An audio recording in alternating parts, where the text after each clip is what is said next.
আমি একটি হাদিসের প্রেমে পড়েছি।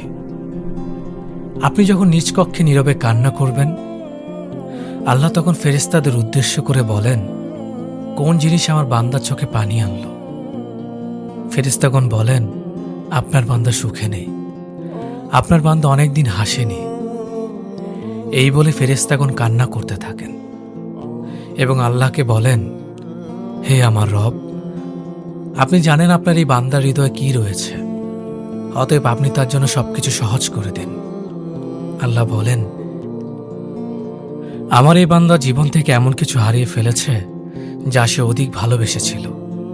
অতএব আল্লাহ বলেন, আমি শপথ করছি, আমার এই বান্দা তার জীবন থেকে যা হারিয়েছে তার চেয়ে উত্তম জিনিস আমি তার জীবনে এনে দেব, যা দেখে দুনিয়া ও আখিরাতের সবাই বিস্মিত হবে। সুবহানাল্লাহ।